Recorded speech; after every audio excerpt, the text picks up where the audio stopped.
Alright, we'll make this short and sweet. The reason we're kind of doing some of this, just think about yourself as a performance manager. You should be able to go across disciplines. You know, it doesn't mean you're an expert in any one thing. None of us are, but just having the ability to talk across disciplines is huge.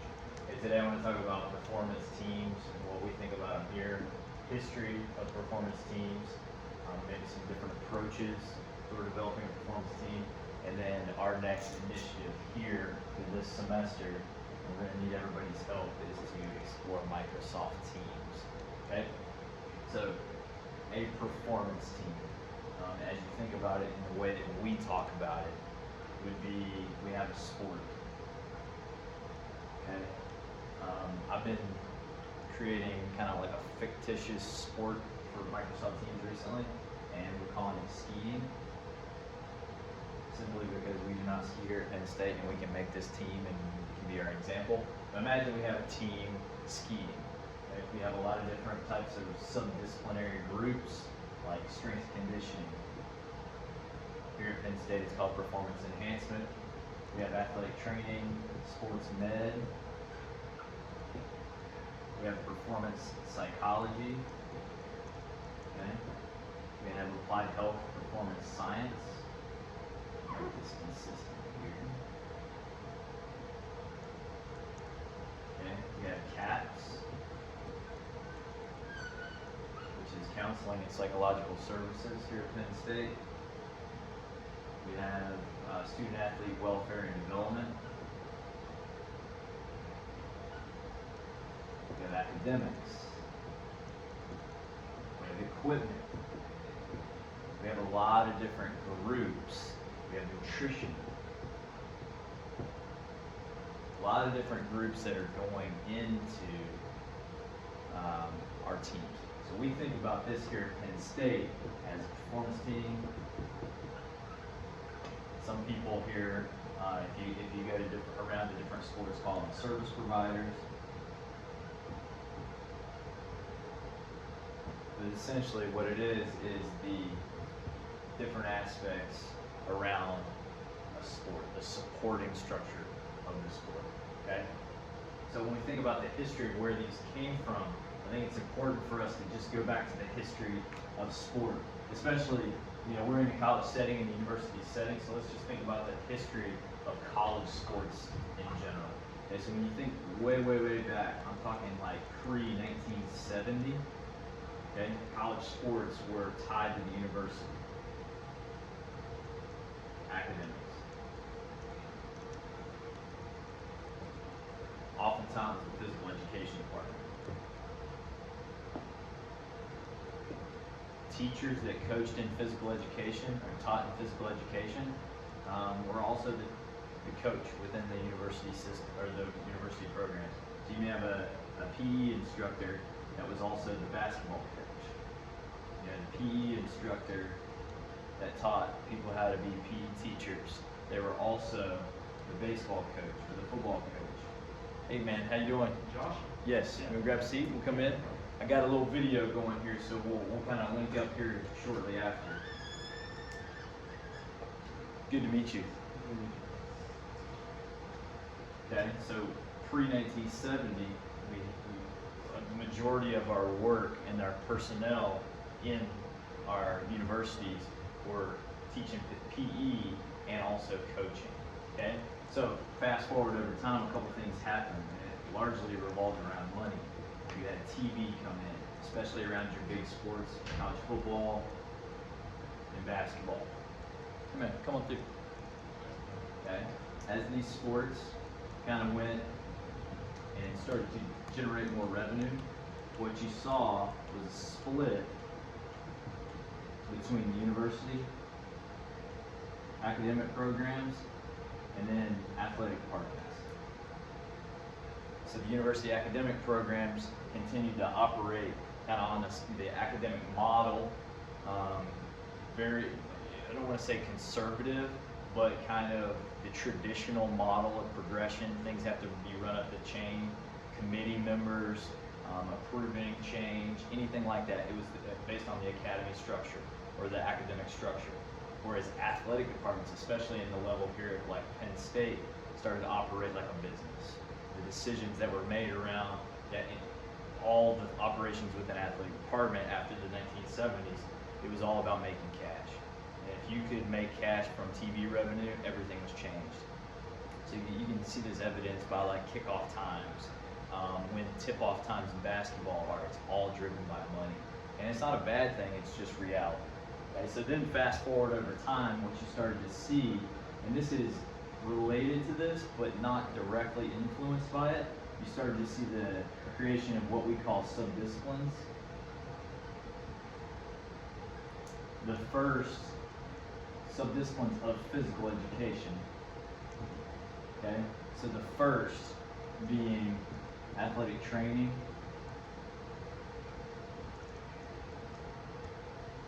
and when I say this, there were obviously coaches practicing all these different services prior to the creation of these, but when I talk about subdisciplinary areas being created off of PE, these are like branches of formal tracks of study.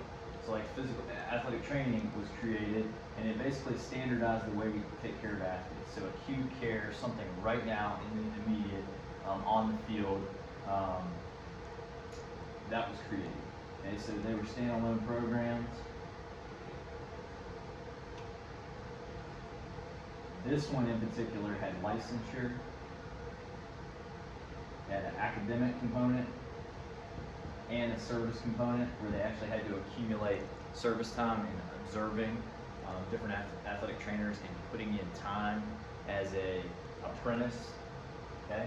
Then over time we started to have different subdisciplinary areas being created: psychology, sports psych. We had strength and conditioning.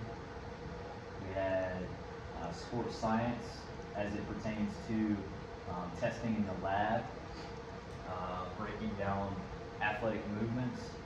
What you see now, even later, is performance science, which is not necessarily breaking down the movements like biomechanics, but it's breaking down the sport. But you can see all these different areas start to be start to emerge from physical education. And this is over the span of 40 years, from the 70s to where we are now. Okay? So now, fast forward, 2022. There's some positives to all this. There's also some negatives.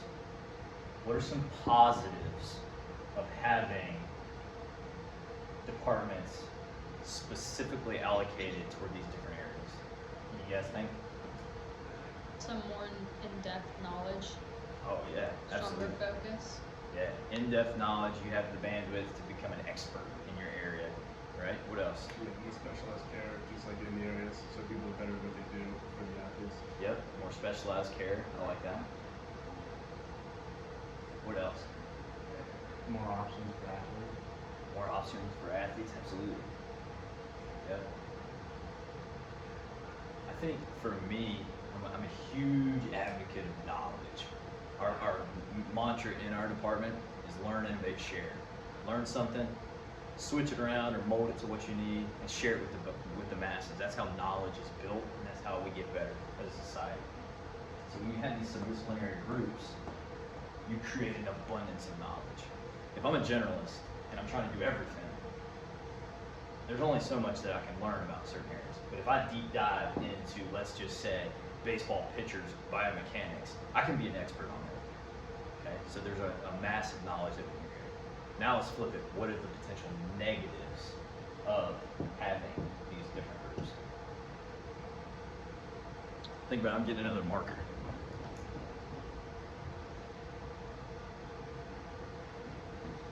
Kind of lack an open-minded approach. You kind of just focus on the one thing.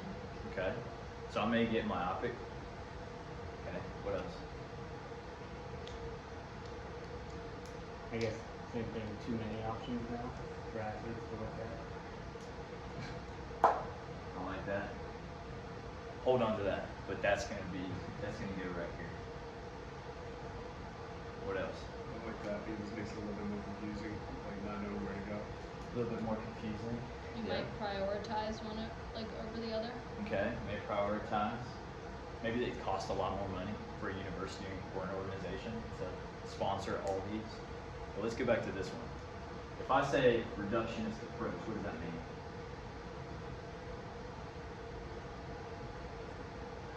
Like less is more. Maybe a little bit. Is that still right? Okay, reductionism. A reductionist approach basically means I have a person, let's say. A reductionist approach puts somebody looking at the arm, somebody looking at this arm, this foot, this leg, this head, this eyeball, this behavior, this choice. And if you're not careful, what did you just say? Too many options. There's too many options. There's also too many directions.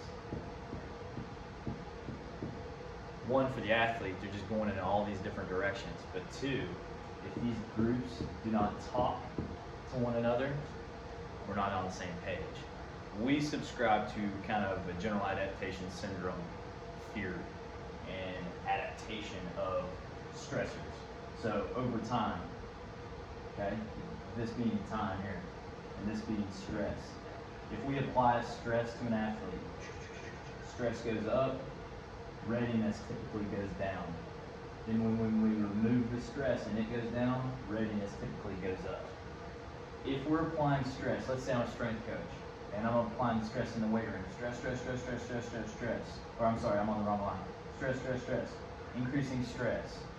And then I remove it, and I'm expecting my athletes to super compensate and get better. But then one of the other departments are also applying stress right when I removed it. We have incompatibility of stressors going in. So going back to the reductionist approach, if we do not think and talk, come on through, Sheldon. If we don't come through here and talk and work with one another, we just start pulling the athlete apart, and we don't have one model moving forward. And that's a problem. And I think it's going to continue. This is a personal opinion. I think it's going to continue to maybe increase potentially as we're going to have different people, different sports, different specialty areas trying to recruit student athletes and market buildings like this. You know, buildings and services that we have. And it's like, this is what we can do, this is what we can do, this is what we can do. And yes, and we can do all these things. And it's no fault of ours. You know, we're in the sports science suite right here. Performance psych is on the other side of the wall. You know, it's not our fault that we're trying to get great at what we're doing. That's our job. But if we're not careful and we don't talk to the different branches, we're just going to pull the athlete apart. Okay? Thoughts on this so far? Let's get some commentary going here. We've talked so far just about performance teams, talked about history a little bit, and where we are with our subdisciplines. General thoughts so far. I think everything you're saying is really good. I think having the same approach from every department is really important so that we're not pulling the athlete in every direction. Yeah. Same approach. Okay, so almost like a Penn State way. The model that we follow, you know, can be slightly different for each sport's needs, but this is our way potentially. Okay. What else are you hearing? In Whatever between you think. each like discipline, the athlete is like our main goal. So if they all work together like they should, it will just excel the athlete as one instead of it might be better getting stronger, but their education's still lacking. Yep. How do you get people to work together? When you have, you know, I think I outlined maybe 7. If you think back to ours here at Penn State, I think we have 7 to 9, depending on how you look at it, service providers. So how do you get them all to work together? I think having a common goal. If an athlete's injured, you kind of need all of them to get the athlete back to where they once were or better.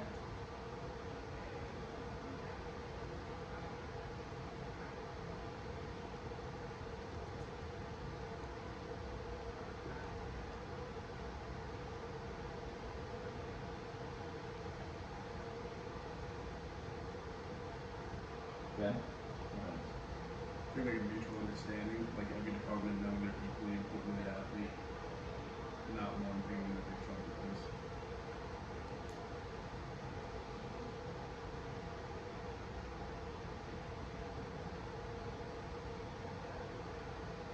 What else? implement like a standard operating procedure. I guess so it's just cut and dry. There's no guesswork. Love that. Love that. Coach Flurry, what's up? I'm very rigid when it comes to that, so you're speaking my language right there. I love it. Okay. Anything else? We'll come back to this. I'm gonna keep this over here. So something pops, just say it, because we're all learning from one another here. We can add that. Okay. So for us, in studying this has been a massive initiative for us here, 21-22 school year. Is how do we formulate more cohesive working sports performance teams? And in studying a lot of things and having a ton of conversations, we've come down to 4 different aspects. And you guys have seen it before. And there's 4 different elements. First is, you guys have said all these, okay? The athlete is at the center of everything.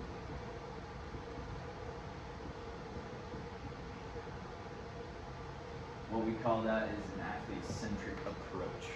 Okay, so it doesn't matter what department it is. It doesn't really matter what I do. You know, I'm a performance professional. What do? I'm trying to improve athlete development. You know, I'm trying to get them ready to win a ball game. I'm trying to make them a really wonderful mom or dad when they leave and they can talk to their kids about sleep, or just to teach them to love physical activity. The athlete is at the center of every conversation. It's hard though because of ego. You know, I have an ego. I want to build this sports science wing of this building to be fantastic, but it can't come at the expense of our central model. And that speaks to what you guys talked about earlier. Okay? The next area is communication.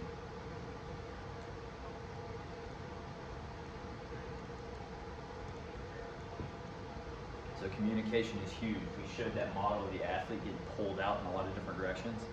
Going back to the stress adaptation model, if we're all stressing the athlete at different times, they're just getting smoked with stress over time, and then they can never adapt. Okay, so we got to be able to communicate when we're providing stress, but also, you know, plans, standard operating procedures. We do the same thing. This is our way. This is the Penn State model. This is what we're doing. Communication has a couple different aspects too. You know, it's talking, it's listening, it's being proactive ahead of time. Okay, I think with communication in today's world too, especially if you look at the way our campus is set up and how much we're traveling, how much we're moving, how big an organization we are. It also comes in the fashion of, you know, we're talking here. I'm probably talking too much right now, but we're communicating that way. You guys are listening, but what are we doing all the time? Texting, tweeting, interacting on GroupMe, Microsoft Teams, which we'll talk about here in a second. So there's verbal, but there's also electronic means, and we can leverage that to our benefit. Okay, the next one is planning and evaluation.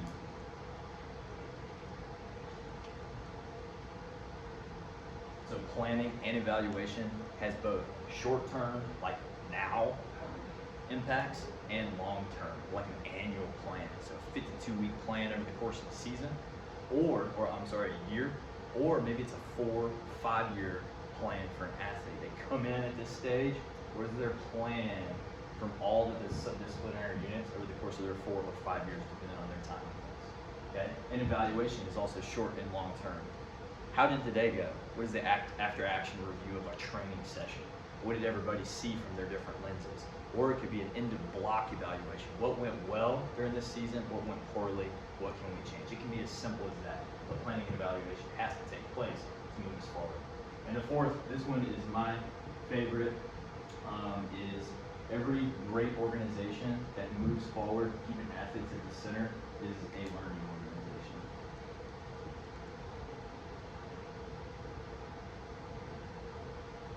Okay?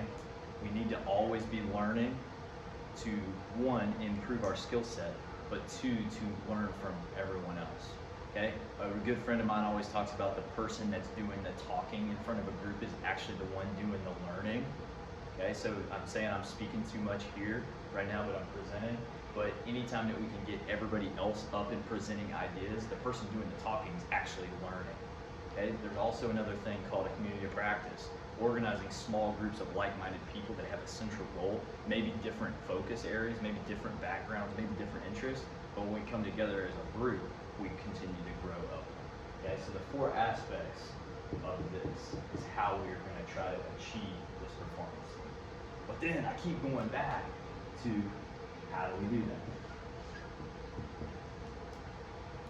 How do we do that? Have you thought about any other things over here?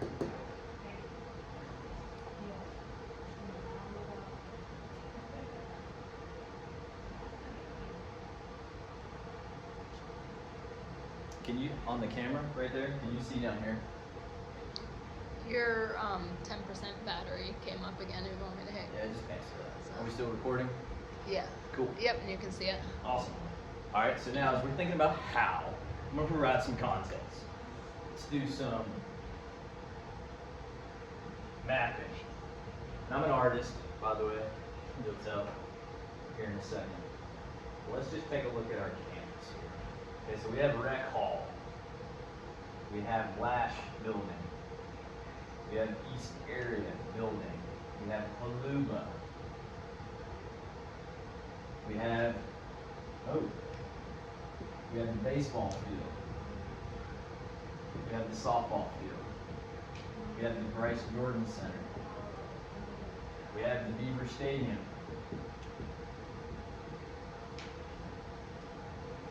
We have the natatorium. We have the White Building. We have the lacrosse stadium. We have multi-sport indoor track. We have golf. 5 miles this way. What else do we have? Oh, Blue Ice Arena. We have tennis. We have field hockey. We have outdoor tennis. We have a lot of different things going on. We're all over. Right now we're stationed here. The rule of numbers is going to tell us that we can't be everywhere.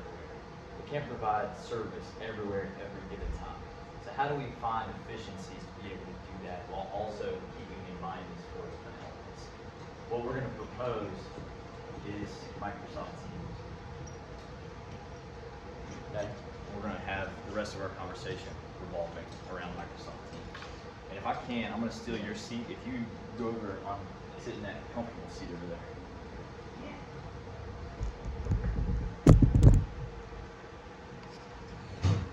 You guys still be thinking about how, and then more importantly, how can we do this better? Because this may not be the only way to do it, but this may be a really neat thing for us to be able to handle a lot. I think it also all comes back to feedback, and I think Microsoft Teams is another way that you can get feedback instantly. Yes, I agree. Would you say feedback may be even a form of evaluation? Yeah. And then when you provide the feedback, what is that? And then when you listen to the feedback, I think it just gives you different approaches on how, although all the teams have different like tactics and everything, they still do a lot of similar approaches. So you would find ways that one team might like something and you can incorporate it into another team. And I think you could all reach that common goal just by listening to what the athletes themselves like as well. yep, I like that a lot. Tactics aside, because every sport's tactics are different, the philosophical underpinnings of developing a team is the same. It doesn't matter if we're in a boardroom or if we're on a baseball diamond, like we're just building a team. So I love what you're saying. Okay, so Microsoft Teams. Would encourage everybody to download this. Okay, so with Microsoft Teams, you can have the light background, or in my case, I have the dark black background. So that may look different on everybody's. But basically, when you open up Microsoft Teams, it's going to come to a landing page. And every team that you're associated with will be right here on the front page. Okay, so depending on whatever performance group you're in, you would have that many teams on there. For us right now, I've made this off-piste ski performance team a fictitious, fictional Penn State team, and we can have some little things that we can kind of play around with. Okay, so back from the teams tab here, let's say I was going to do some work with the ski team today. I would just click on their team section here. And what I've done is built the team. So if you remember the front screen over there where we talked about where we had like a baseball or the team in the middle, and then these little tabs down the side are called channels. So basically we built a channel for each department. And then we'll just take ours because we can get in here a little bit. Let's say we take applied health and performance science. We can come in here and then we have a focused area for discussion that'll only report to those people that are in that tab. We also have a hub here where we can hold information and just build it out almost like a database. We can put different types of education in here. If I had some, I can quickly click on it, and you know, anybody that has access to this, whoever we grant access to, they could have access to whatever we dump in there. Pretty simple. All it is a file explorer at that stage. Okay? On the main page, I can have conversations with the entire team by just typing at, mention them, say team, and then it'll alert everybody. So that satisfies communication. As far as planning, in this stage right here, we could say, hey, at team. So we've alerted the team. We've alerted the team, and then we say training is bumped back 15 minutes. And then now everybody has that on their phone and it pops up. So that satisfies communication as well, planning as well. In some of our others, I won't pull it up right now, we keep all of our 52, what's that?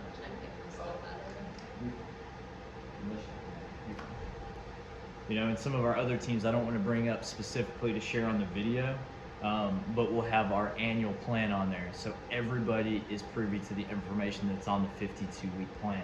And it's very dynamic. Anything we change in teams, it changes for everybody. And it's really easy. We don't even really have to share anything. Okay?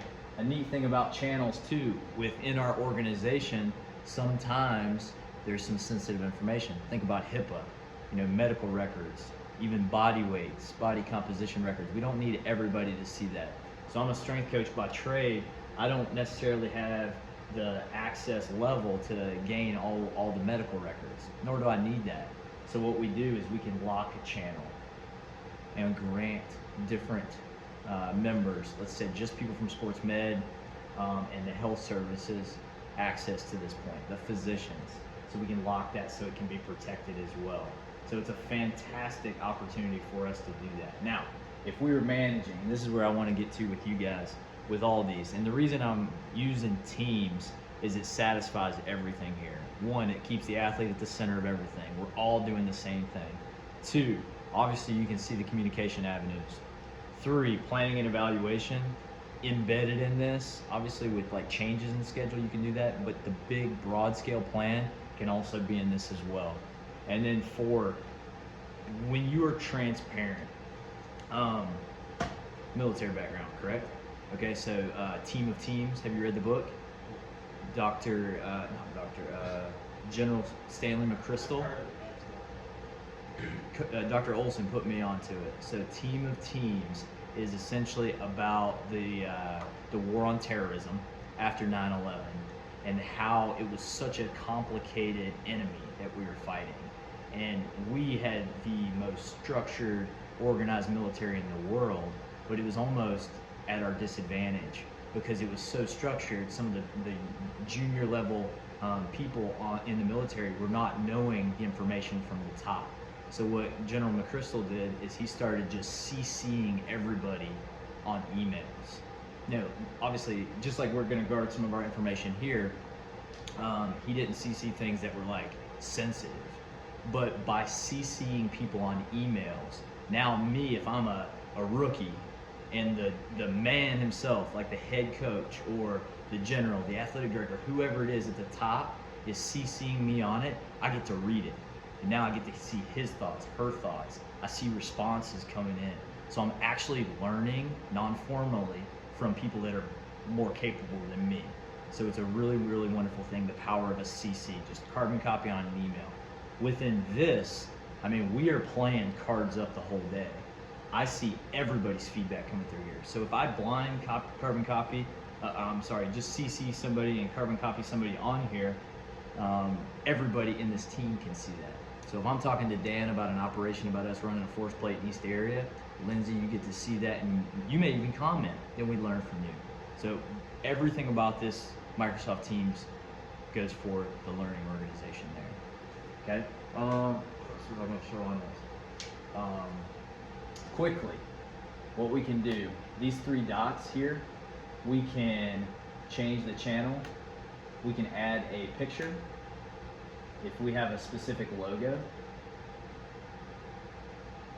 So we could put maybe our performance logo in here and it'll show up. I will say from experience, it does take some time to update at times.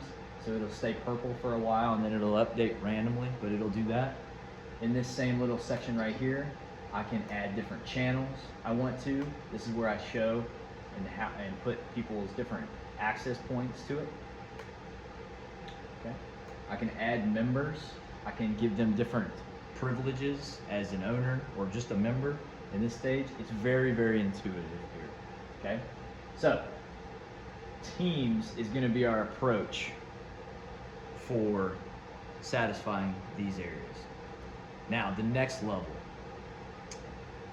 Here at Penn State, it is semi large. Like, we're a big organization. We have 31 teams. So if you do this, you could potentially have 31 performance teams. So then going back to what everybody said, how do you have a Penn State way if you're doing it 31 ways? What we're going to propose is using the Penn State Performance Hub. So everybody that's involved in this system, running performance teams, will be a part of this. And this goes back to the carbon copy and sharing cards up information. We're going to post a lot of information on here. And then once a performance professional sees it on here, they can quickly take it and do it with their team. So just looking at it from a picture standpoint, let's just pull it up here. Here's our thoughts, and I would love some feedback with this.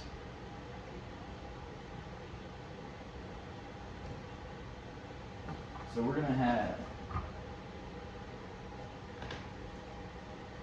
the Penn State Performance Hub. That will be almost like the parent account. Then every one of us in strength, athletic training, nutrition, sports science, strength administration, everybody in the performance groups, the subdisciplinary groups, will be a part of this. Then there's going to be a baseball team, a football team, softball team, all the way around. Then the people that are involved in this, S&C, AT, will be involved in this guy. Information will come into this hub. They will grab it and be able to take it over there. Also within this hub, we'll be able to make a streamlined kind of channel for all of our data. So some of our teams use a lot of data. Football, for example, uses GPS, force plate, grip testing, context data, weather, throwing data. We have a quarterback lab. There's a lot of different data streams coming in there. All that we learn from this can come down to the hub and maybe be applied elsewhere. Same thing with basketball, same thing with golf, same thing with our soccer and other field sports. Maybe we learn something in the soccer level that gets pushed back to the parent account that can be used to develop another child account. So this is our model using Microsoft Teams to address our performance teams. Any thoughts? I think it's really good because I remember last semester we were trying to think of like how do we share knowledge better, like how do we go about that. I think this would help. Like say softball has a really great idea, they can upload it to the performance hub, everyone can work off it, we can look at it, we can interpret it, all that. It's really good. I think it's a simplified way of having a large amount of like knowledge about this. Because you have a designated area to go, but then you have the branches off of it. Yep, yep.